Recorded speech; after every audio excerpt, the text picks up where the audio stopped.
Bore da pawb a croeso cynnes iawn i'n gwasanaeth y bore yma. Gwasanaeth eitha drist, achos gwasanaeth olaf Josi heddiw. Mae yna rhai bethau yn y hysbys Sul yr Advent, dydd Sul nesa, ac dim ond un gwasanaeth yn y bore oherwydd mae'r esgobion o Gymru i gyd yn dŵad. Cwrs Advent, os ydych chi gyda diddordeb, da ni'n arwain cwrs Advent yn defnyddio llyfr Embracing Humanity gan Isabel Hamley, ac mae'r manylion yno. Ac wedyn yr apel ar gyfer y banc bwyd. Felly dwi'n mynd i ofyn Josi i dod ymlaen. Helo. Rydyn ni'n gwybod ar misoedd lawer fy mod yn mynd i fod yn gadael y gyderlan y brodeiniol heddiw, ond mae'n ymddangos ei fod wedi cyrraedd yn sydyn iawn. Mae gennyf gyhoeddiad ychwanegol i'w wneud y bore yma. Yn ddiweddar, cynnigiwyd aderbyniais swydd newydd yn esgobaeth Llundain, sy'n golygu y byddaf yn gadael esgobaeth Bangor ddiwedd y flwyddyn hon mwyn cwblhau fy geiriadaeth lwyth yr holl Saint Hagestyn a'r drindod Sanctaidd Dalston yn gogledd Llundain. Mae'n ddrwg iawn gen i fod yn gadael y lle hwn, lle rydw i wedi gwneud cymaint o ffrindiau, cymaint o atgofion, ac wedi rhannu cymaint â chi i gyd. Wrth i mi fynd, byddwch yn sicr o fy ngweddiau dros bob un ohonoch, a dros y gyderlan hon. Fel y byddwch chi, y rhai sy'n eich dilyn, yn dod at draws cariad Duw yn y fangro hon, ac yn y gymuned hon yn union fel y gwnes i. Ac felly, cyn i ni addoli gyda'n gilydd, gweddion. Rhagwedd o ddiw, rhoi gyda ni a bendithia ni, bawb sy'n daddoli yn y fangro hon, pawb sy'n rhoi o'i hamser, eu creadigrwydd, eu llafur, eu bywydau yn dy wasanaeth. Tywys ni yn ein dryswch, cryfha ni yn ein gwendid, gwna ni'n gyflawn yn gysur dy goflaid, tro ein llygaid at ati, a bendithio'r gaderlan hon, ple mae ffydd yn fodd i fyw, a chariad yn hysbys, a gobaith yn parhau, yn awr ac am byth. Amen.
Amen.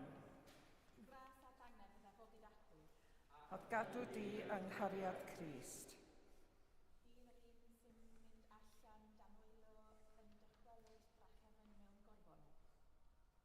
Gan gynnull i ddathlu'r cymyn bendigaid er gogoniant i ddiw yn baratown gan gyffesu ein pechodau. Ni yn gelwyr i ddilyn ôl troed sancteiddrwydd. Ni sy'n anwadl ar y daith. Ni sydd angen buchedd y saint yn ganllaw a'i gweddiau'n gynhaliaeth gyson. Dad nefol, yr ydym wedi pechu ar feddwl heb wneud y hyn mae'n wir fod i gyrru ac yr ydym o ddifri fy nedifarfau mwyn dyfar Iesu Grist o ddifar y drosto mae ei i'r gwbl aetheidio ac arwain ni yn ei ffordd i gerdded y glas y goleuni.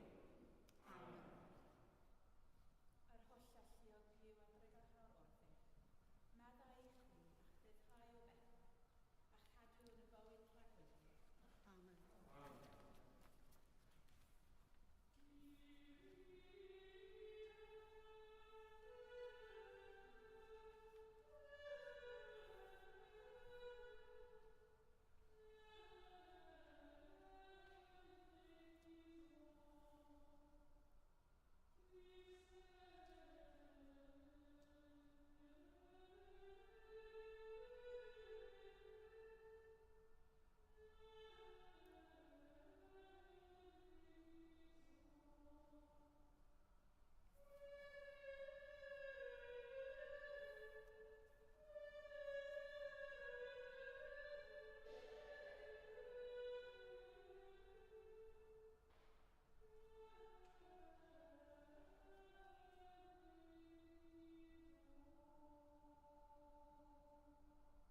Darlleniad o lyfr y proffwyd Jeremia.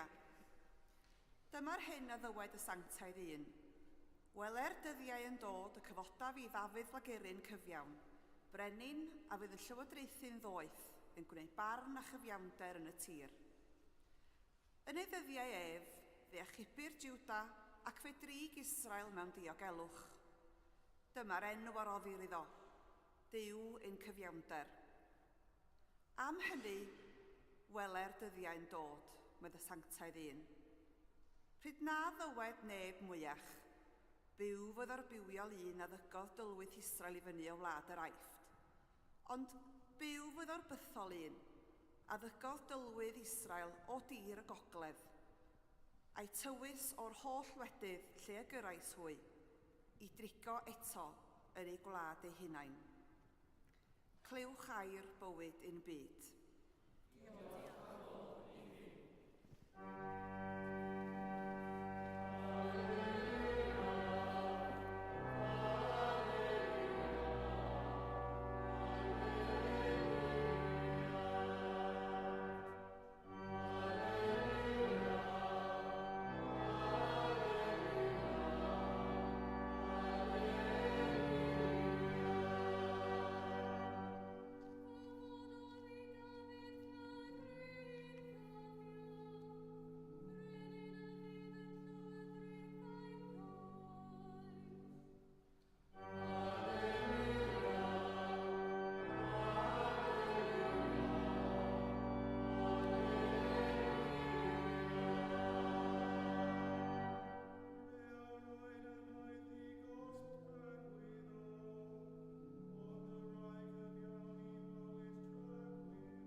Yn enw'r Tad a'r Mab a'r Ysbryd Glân.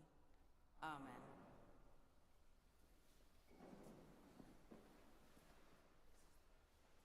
Mae gwreiddiau Gwyl Crist y Brenin yn cael eu herio, ond fe'i cyflwynwyd mewn cyfnod pan adawyd y byd yn chwil rhag dinistr y rhyfel byd cyntaf. Roedd miliynau wedi marw neu wedi cael eu hynafu. Roedd gwledydd yn wynebu cwymp economaidd, roedd diweithra ar gynnydd ac roedd llawer o bobl ar fin newyni. Roedd pobl yn anobeithiol ac yn chwilio am unrhyw beth a oedd yn cynnig tipyn o obaith iddynt. Mewn cyfnod ar ôl y rhyfel, pan oedd bodolaeth Duw yn cael ei gwestiynu, roedd yr arweinwyr charismatig fel Mussolini, Hitler a Stalin i'w gweld yn cynnig y gobaith hwnnw. Arweinwyr oedd yn propagandwyr medrus. Y rhai oedd yn gwir droi'r gwir ac yn rheoli'r hyn a ddysgwyd mewn prifysgolion, yn rheoli pwy oedd yn cael ei gweithio fel gohebwyr a pwy oedd yn llywodraethu gyda nhw. Yn allanol, fe wnaethon nhw addo gwneud ein gwledydd yn well trwy ariannu prosiectau mawr fel awyren forol gyflymaf yn y byd, neu filltiroedd o brif ffyrdd yn cysylltu dinasoedd. Roedd cyfoeth yn frenin, gallai brynu bwer, dylanwad a rheolaeth wleidyddol. Ond tu ôl i'r llenni, roedd gwleidyddiaeth lawer tywyllwch ar gynnydd, wedi ei rheoli gan ofn, trais a chelwydd. Yn yr amgylchfyd hwn, y cychwynodd Pab Pius yr un ar ddegfed Gwyl Crist y Brenin. Roedd o'n siomedig nad oedd heddwch gwirioneddol wedi bod ers diwedd y rhyfel, a dadleuodd mai oddi wrth Crist yn unig y daeth gwir heddwch. Yn erbyn y teimlad gwrth-gristnogol hwn, lle mae llwyddiant yn cael ei fesur gan gyfoeth a grym, anogwyd Cristnogion unwaith eto i ynganu Crist yn frenin, a neb arall. Gwirionedd peryglus. Mae ein darlleniad o'r Efengyl yn cyflwyno math gwahanol o lwyddiant i ni. Nid celcio cyfoeth, nac arfer grym dros bobl. Mae Iesu'n rheoli trwy gariad a maddeuant. Roedd yn wers anodd i'r disgyblion. Roedden nhw eisiau arweinydd a ddaeth i ddial ar y drefn greulon oedd yn ei rheoli. Rhyfelwr nerthol y fydda'n adeiladu byddin ac yn lladd y gelyn. Ond ymateb dynol i ormes yw hwn. Un rydyn ni'n ei weld yn chwarae allan ar ein sgriniau teledu hyd yn oed heddiw. Roedd Iesu yn wahanol. Mae stori Iesu yn gwrthdroi egwyddorion bydol yn llwyr. Mae Duw, brenin y greadigaeth, yn cyfyngu ei allu i ddod yn faban bregus ac yn byw ymhlith ei greadigaeth fel athro teithiol ac yn pregethu am gyfiawnder, heddwch a thosturi. Mae'n estyn allan at y dieithrin ac yn cynnwys y rhai sydd ar y cyrion. Mae'n rhoi urddas a llais yn ôl i bobl trwy ddweud wrthyn nhw am gariad Duw tuag aton, a dangos iddyn nhw fod newydd yma o fod. Yn y modd hwn, mae'n dechrau bwgwth y pwerau reoli, ac mae fel y gwyddom yn cael ei ladd ganddynt, ond nid am hir. Heddiw, safon ar drothwyd diwedd un flwyddyn eglwysig a dechrau blwyddyn arall. Ac felly, cawn ein hatgoffa o diwedd a dechreuad arall, sef marwolaeth a ddydd Gwener Groglith. Ond wedyn, bywyd newydd a dydd y Pasg. Wrth i ni ffarwelio ar flwyddyn eglwysig, bydd rhai ohonom yn anobeithio am yr hyn a ddaeth yn fyd unwaith eto. Y rhyfeloedd sy'n cynddeiriog, y pŵer a ddefnyddir ei rhannu a dieithrio. Ond heddiw, wrth i ni gyhoeddi Crist yn frenin a neb arall, rydym yn gwrthod y ffordd honno o fod. Gwelwn ddau olwg byd gwrthwynebol yn dod wyneb yn wyneb. Am gyfnod, mae'n ymddangos fel bod pŵer a thrachwant yn ennill. Am gyfnod, mae'n ymddangos fel trais a gwahanu sy'n ennill. Ond yma, yn ein efengyl heddiw, mae Iesu'n sefyll mewn gwrthwynebiad di-ysgog i newyddion dar y byd. Mae Iesu'n rhybuddio am o'r oferedd o syrthio am bŵer bydol.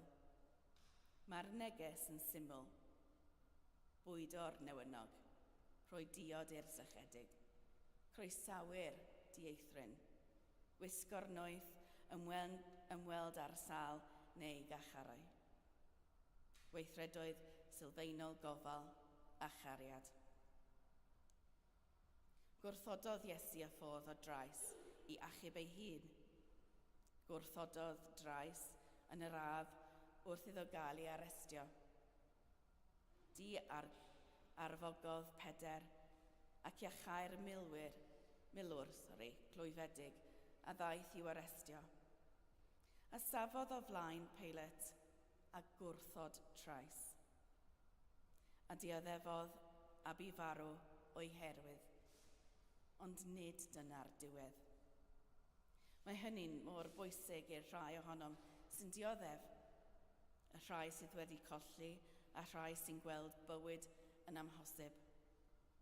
Roedd o'n bwysig ar ôl y rhyfel byd cyntaf, ac mae mor bwysig i ni heddiw. Mae Duw yn dioddef gyda ni. Roedd Duw hefyd yn sefyll yn wyneb a drwg, ac roedd yn ymddangos ei fod wedi colli, ond nid dyna diwedd. Crist yw'r brenin, ac mae Duw yn ennill bob amser. Roedd ni erioed wedi cael fy myswardio o'r angen am yr oil Crist y brenin i fod yn onest. Roedd yn swnio braidd yn imperialaeth.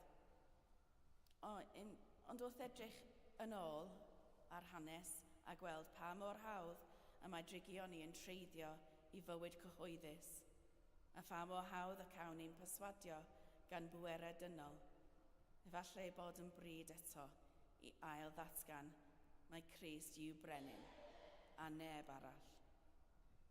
Crist yw brenin, nid arweinydd charismatig nac ideoleg wleidyddol. Crist yw brenin, nid enwogrwydd na ffyrnwriaeth. Crist yw brenin, ac yng Nghrist da ni'n perthyn, nid i gael ein rheoli, ond i gael ein caru ac i garu. Dywedodd Martin Luther King yr iau unwaith, mae dychwelyd trais am drais yn lluosogi trais. Ychwanegu tywyllwch dyfnach at noson sydd eisoes yn amddifad o ser. Ni all tywyllwch yrru tywyllwch allan. Dim ond golau all wneud hynny. Ni all casineb ddileu casineb. Dim ond cariad all wneud hynny. Os gall ein Duw sefyll yn gweidi, ein ddwylo wedi ei clymu yn gwynebu marwolaeth a gwrthod ildio i drais, casineb a chamddefnyd o bŵer, felly y dylem ni fod. Ni yw ei bobl, ac os fe sydd yn wirioneddol ein brenin, yna mae'n ternasu yn ein calonnau a'n meddyliau a'n gweithredoedd. Collodd trais ei rhym ar y groes. Collodd gormes a rhaniad ei rym trwy weithredoedd cymod a chariad Iesu. Profwyd mae cariad oedd yn enillyd a ddiwrnod y Pasg, wrth i ni baratoi i ddechrau blwyddyn arall a dilyn y seren unwaith eto. Gadewch i ni ail ddatgan bod gola'r seren yn ein harwain at Faban sy'n ola'r byd, y gola sy'n disgleirio yn y tywyllwch, yn ei chaiff byth ei ochfygu ganddo. Baban sy'n tyfu i fod yn frenin. Crist y Brenin. Amen.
Gweddiwn dros eglwys Dduw yng Nghrist Iesu, a thros bawb yn ôl eu hangen. Gweddiwn dros eglwys ledled y ddaear. Gweddiwn dros Andrew ein archesgob, a David, esgob Enlli, a gwenedogaeth ein hesgobaeth. Lliwia ac arwain ni drwy'r ysbryd glân, fel y caiff yr holl Gristnogion eu tywys ac hyd ffordd y gwirionedd, a chynnal y ffydd mewn undeb ysbryd rhwymyn tangnefedd ac uniondeb bychef. O Dduw, yn dy drigaredd, gwrando ein gweddi. Gweddiwn dros bobl Sudan, Ukraine, Rwsia, Gaza, Israel a Lebanon, a gweddiwn y doedd heddwch yno yn fuan. O Dduw, yn dy drigaredd, gwrando ein gweddi. Iachar rhai sy'n glaf o gorff, meddwl neu ysbryd, a darpara ar gyfer pawb sy'n digartref, yn newynog ac yn anghennus. Fe gofyn ni heddiw am Eleri Rossiter, John Watkin Jones a Helen Lincoln, a phawb arall sydd ar y list yn y Gadeirlan ac hefyd yn Eglwys y Groes. O Dduw, yn dy drigaredd, gwrando ein gweddi. Gwrando arnom, wrth i ni gofio rhai hynny a fydd farw yn hangnefedd Crist, a dyrai ni gyda hwy gyfran yn dy ddeugnas dragwyddol. Fe gofiwn am yr rhaid yn un yn ei adnabod yn ein calonau. A'r heini sydd efo gwyl goffa, Garfield Gwyn, Euros Wyn Jones ac Angela Ryan. Gorffwys tragwyddol dyro iddynt o Dduw a llywyrched goleuni gwastadol arnynt. Gorffwysed hwy mewn tangnefedd a chyfodi mewn gogofiant. Gweddiwn gan ofyn am gael bod yn stiwardiad da i Grist, y ffrymwn ein gweddi yn ei enw. Da trigarog, derbyn y gweddiau hyn, mwyn dy fab ein gwaredwr Iesu Grist. Amen.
gryhon a'r baris yn gynhaliaeth.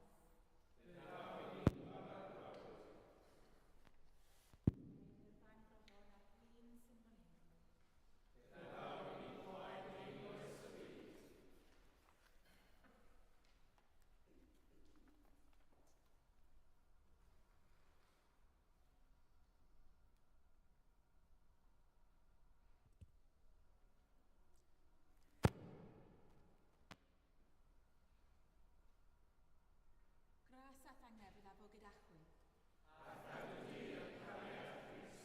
Dyrchefwch eich calonnau. Diolch yn yr arglwydd ein di.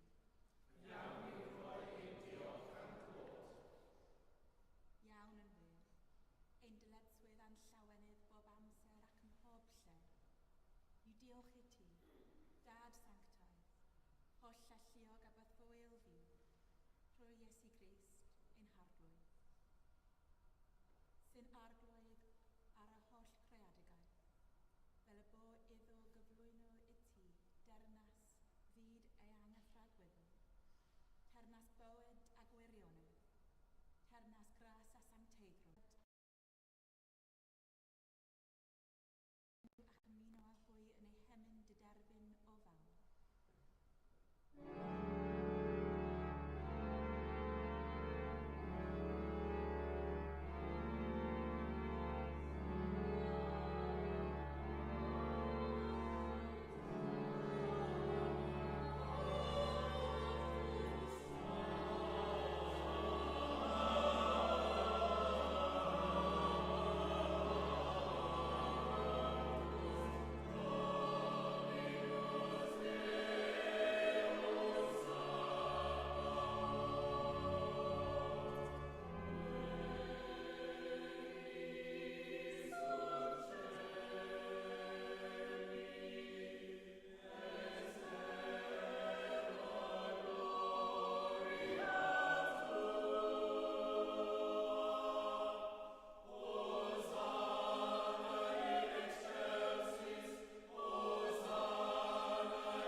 Pob moliant a diolch i ti, y gwir a boel ddiw, creu o pob peth, rhodd o bywyd.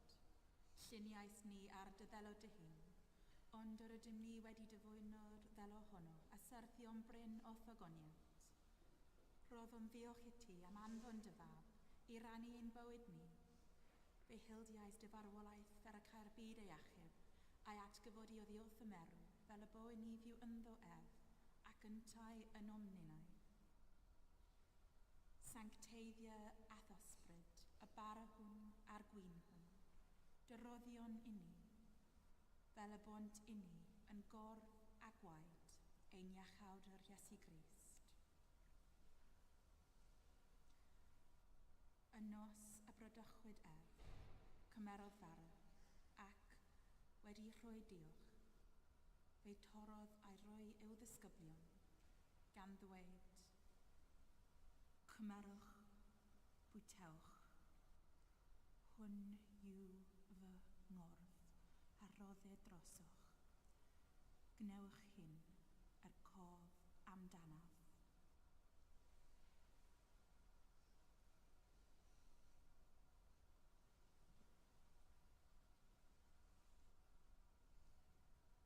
Yr un modd, ar ôl swper, cymerodd y cwpan, ac, wedi rhoi diolch, fe'i rhoddodd iddynt, gan ddweud, yfwch o hwn bawb, oherwydd hwn yw fy ngwaed, o'r cyfamod newydd, a dywelltid drosoch a thros lawer y maddeuant pechodau. Gnewch hyn bob tro yr yfwch yr cof amdanaf.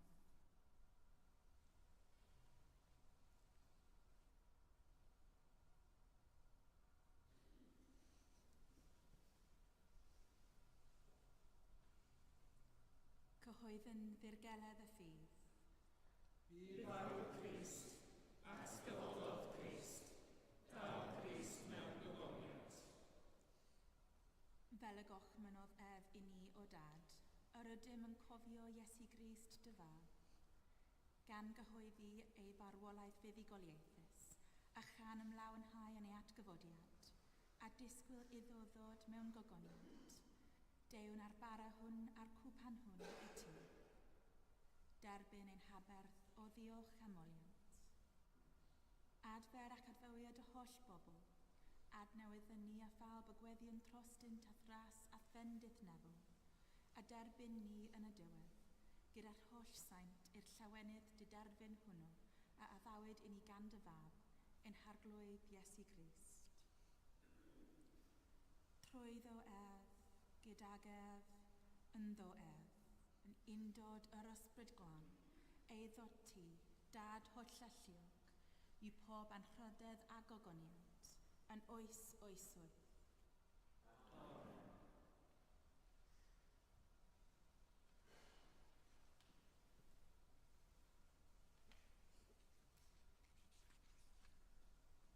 Fel y dysgod ein iachawdr ni, gweddion yn hyderus. Ein tad, ymwyd yn nefel, sancteiddia dy enw, deled dy dermas, gwneud dy elfus, megis yn y nedd, felly ar y ddeal hefyd, doro i ni heddiw ein barbenyddio, a maddau i ni ein dyledio, fel y maddau i ni ein dyledwyr, ac na darwen ni o wedigaeth, eithir gwared ni rhag drwg, cais i o ti o dynas, a'r gallu a'r gogoniant. Yn oes oesoedd. Amen. Ternas ddiw yw cyfiawnder, tangnefydd a llawenydd yn yr ysbryd glân. Tangnefydd y bythol ddiw, a fo gyda chwi bob amser. Gadw di yn hariad Crist. Rhannwn arwydd o dangnefedd.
Iesu yw oendiw sy'n dwyn ymaith becodau'r byd, gwyn ei byd a rhai a elwer il super.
Byddech chi'n gwybod mae Josie yn dod i ddiwedd ei chyfnod yng nghymuned ein Caderlan.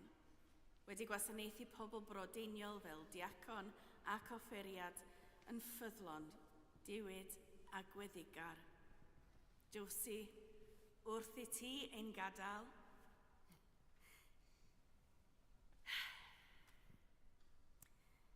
i ddechrau pennod newydd o fywyd.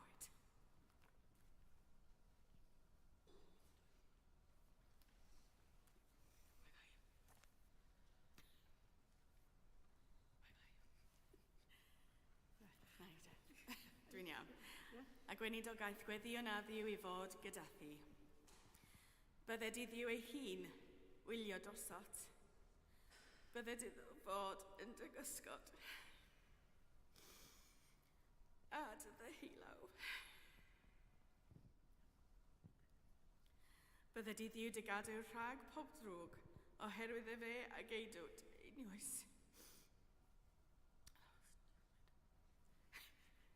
Bydde di ddiw yn gwylio dy fynd a thod y nawr a hyd y byth. Bydde di ddiw dy gynnal drwy gariad a thalluogi, trwy ysbryd mwyn i'w eglwys trwy dy weinidogaeth, gael ei chryfhau a'i enw gael ei ogoneddu trwy Iesu Grist, ein gwaredwr. Amen. Gras a thangnefydd a fo gyda chwi. Bydde dy Crist y Brenin ei gwneud yn ffyddlon a cryf ei gyflawni ei ewyllus, a'ch dwy'n y dernasu gydag erf yn ei ogoniant. A bendith yw hollol lliog, y tad, y mab a'r ysbryd glon, y fown eich plith ac y drego gyda chwi yn wastad. Amen. Awn ymaith mewn tangnefedd. Yn enw Crist.